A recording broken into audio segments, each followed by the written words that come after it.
नमस्कार दोस्तों, ocean network में आपका स्वागत है। मैं हूं ओमकार चौधरी। दिलजीत दोसांझ और उनकी फिल्म सरदारजी 3 इनको लेकर के कंट्रोवर्सी खत्म होने का नाम नहीं ले रही है। दिलजीत दोसांझ के कुछ ऐसे बयान जिनको असंवेदनशील भी माना गया, भारत के नागरिक होने के नाते भारत के प्रति जो उनकी जिम्मेदारी बनती है, जो संवेदनशीलता बनती है, देश के प्रति, देशवासियों देशवासियों के भावनाओं के प्रति जिस तरह का एक जज्बा होना चाहिए, संवेदनशीलता होनी चाहिए, उस पर भी उनके बयान और उनका स्टैंड जो है वो खरा नहीं उतरा। बहुत सारे लोगों को इस बात पर आपत्ति थी और जो बहुत जेन्युइन आपत्ति अ, मानी जा रही है। पहली ये कि जब आपको पता है कि भारत और पाकिस्तान के बीच किस तरह के रिश्ते हैं, तो आप पाकिस्तानी कलाकार को अपनी फिल्म का अहम हिस्सा क्यों बना रहे हैं? और दूसरी बात यह है, क्या भारत में कलाकारों की कोई कमी है या ये पाकिस्तान परस्ती का एक भूत कुछ लोगों के दिमागों से उतर नहीं रहा है? इस फिल्म का भारत में चूंकि विरोध हो रहा था क्योंकि हानिया आमिर को इन्होंने अपने अपोजिट साइन किया था या करवाया था निर्माता निर्देशक के जरिए, और जब पहलगाम कांड हुआ उसके बाद जो तमाम तरह के आरोप पाकिस्तान पर, पाकिस्तानी सेना पर, सेना प्रमुख पर, आसिम मुनीर के जो 16 अप्रैल के बयान थे उनको लेकर के जब शुरू हुए, तो हानिया आमिर ने एक बयान दिया कि पहलगाम की घटना में पाकिस्तान का कोई हाथ नहीं है, पाकिस्तानी सेना का कोई हाथ नहीं है, और ये गलत बयानी हो रही है हिंदुस्तान से। और यही वजह है कि जब लोगों को इस बात का एहसास हुआ कि दिलजीत दोसांझ की फिल्म में हानिया आमिर हैं, तो इस फिल्म के बायकॉट का भी बाकायदा विरोध हुआ, मांग की गई, और ये भी मांग की गई कि दिलजीत दोसांझ इसके लिए माफी मांगे। लेकिन दिलजीत दोसांझ ने ना तो फिल्म का जो प्रदर्शन था उसकी तारीख बदली, ना उसको टाला, ना ही कंट्रोवर्शियल बयानों के लिए जानी मानी जो पाकिस्तानी अभिनेत्री है हानिया आमिर, उसको रिप्लेस करने का कोई बयान दिया, कोई संवेदनशीलता दिखाई। बल्कि जब मामला ज्यादा बढ़ गया तो उन्होंने यहां तक कह दिया कि बॉलीवुड अगर मुझे काम नहीं भी देता है या बॉलीवुड में मुझे काम नहीं भी मिलता है तो मेरी सेहत पर कोई फर्क नहीं पड़ता। एक कंट्रोवर्शियल उनका कोई ट्वीट भी है जिसको लेकर के मीका सिंह से लेकर के गुरु रंधावा और कई दूसरे लोगों ने, और यहाँ तक के federation of western India cine employees और ऑल इंडिया सिने वर्कर्स एसोसिएशन ने भी उसको प्रतिबंधित करने तक का जो है फैसला ले लिया। अभी सनी देओल की एक बहुत महत्वपूर्ण फिल्म में भी वो हिस्सा थे, अब उनकी जगह किसी दूसरे को लिया जा रहा है, उससे भी उनको निकाल दिया गया है। लेकिन चचा के नाम से मशहूर जावेद अख्तर एनडीटीवी को इंटरव्यू दे रहे थे और एंकर्स ने उनसे पूछा इस कंट्रोवर्सी के बारे में, तो जावेद अख्तर का जो बयान है उसको लेकर के भी अब सवाल खड़े हो गए हैं। जावेद अख्तर का कहना था कि फिल्म की शूटिंग तो फरवरी 2025 में खत्म हो गई थी, उससे पहले ही ये तय भी हो गया था कि कौन कास्टिंग क्या होगी। तो अगर पाकिस्तानी कलाकार हानिया आमिर को दिलजीत दोसांझ के अपोजिट साइन किया गया था और पूरी शूटिंग भी हो गई थी, तो इसमें फिल्म निर्माता निर्देशकों या दिलजीत दोसांझ का भला क्या कसूर है? फिर जावेद अख्तर ये भी कहते हुए सुने जाते हैं इस इंटरव्यू में कि चूंकि हिंदुस्तान का पैसा लगा है, पाकिस्तान का पैसा तो लगा नहीं है, तो अगर फिल्म डूबती है और पैसा डूबता है तो इसका नुकसान भारत को होगा।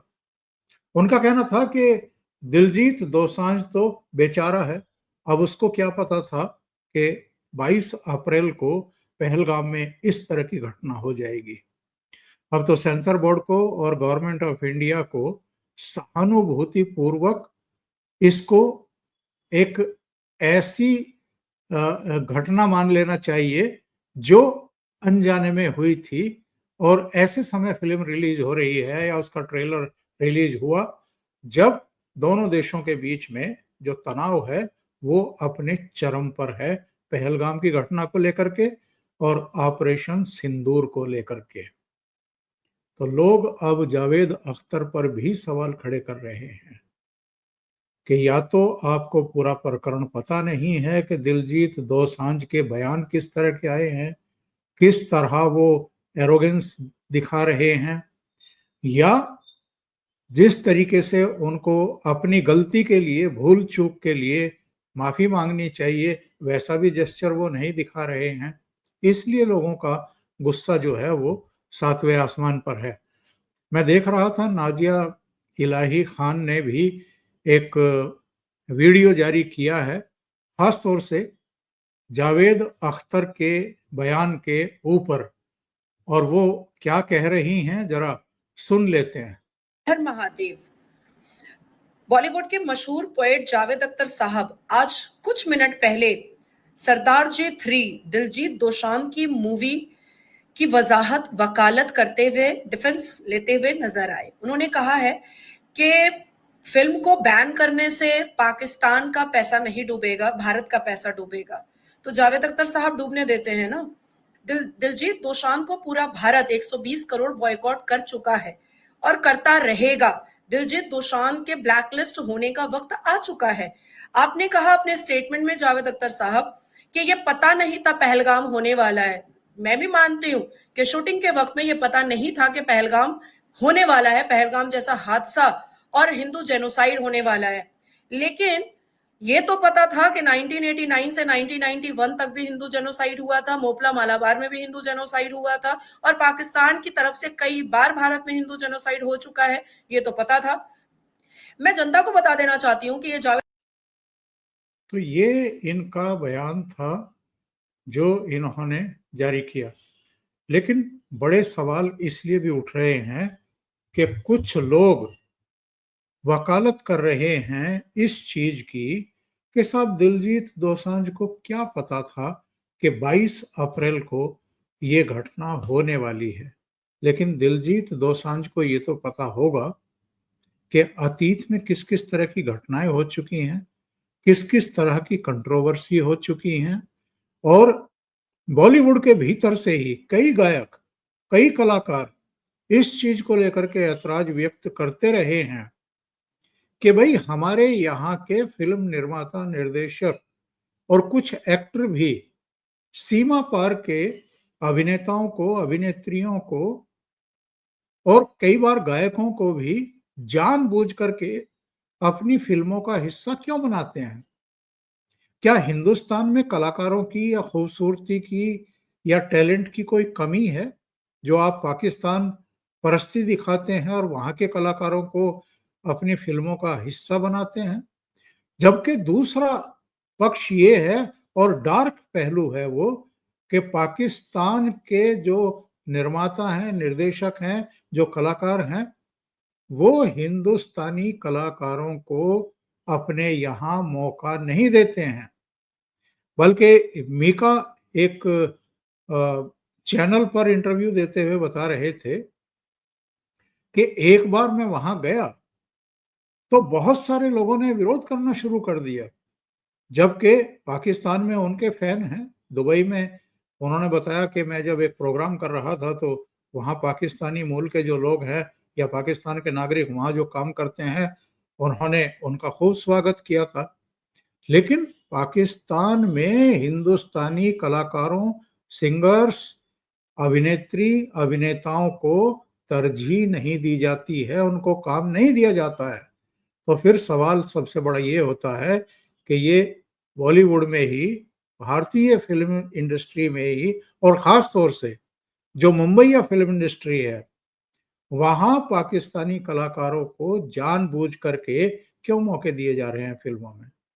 और पहलगाम वाले जैसी घटनाएं क्या अतीत में नहीं हुई हैं? या पहलगाम की घटना के बाद कोई घटना कभी नहीं होगी? इस बात की गारंटी क्या दे सकते हैं दिलजीत दोसांझ या जो उनकी हिमायत कर रहे हैं वो लोग? तो ये चीजें खास तौर से जावेद अख्तर जैसे सीनियर आदमी जो पाकिस्तान पर आम तौर पर खुल करके बोलते रहे हैं, इस इंटरव्यू में भी उन्होंने काफी क्रिटिसाइज किया है वहां की सो कॉल्ड डेमोक्रेसी को। और उन्होंने इसी इंटरव्यू में एक जगह ये भी कहा है कि अमेरिका ने पाकिस्तानी आर्मी के चीफ को इसलिए व्हाइट हाउस बुलाया क्योंकि अमेरिका भी जानता है कि पाकिस्तान में लोकतंत्र नहीं है और असली सत्ता वहां की सेना के पास है। जो प्रधानमंत्री और दूसरे चेहरे वहां पर हैं वो केवल दिखावे के लिए हैं। तो दिलजीत दोसांझ की हिमायत जावेद अख्तर कर रहे हैं और ये कह रहे हैं कि उनकी फिल्म को रिलीज किया जाना चाहिए, जबकि फिल्म के जो निर्माता हैं इस कंट्रोवर्सी को देखते हुए पहले ही फैसला कर चुके हैं कि हम इसे हिंदुस्तान में रिलीज नहीं कर रहे हैं, ओवरसीज इसको रिलीज किया जा रहा है। अभी के लिए इतना ही। बहुत बहुत धन्यवाद। अगर आपको ये चैनल और इसके कंटेंट पसंद आ रहे हैं तो लाइक करें, कमेंट करें, वीडियो को शेयर भी करें। अभी तक अगर आपने ये चैनल सब्सक्राइब नहीं किया है तो सब्सक्राइब कर लें और साथ में लगे बेल आइकॉन को दबा दें ताकि आगे आने वाले वीडियो और उनके नोटिफिकेशन आप तक पहुंचते रहें। बहुत बहुत धन्यवाद। नमस्कार।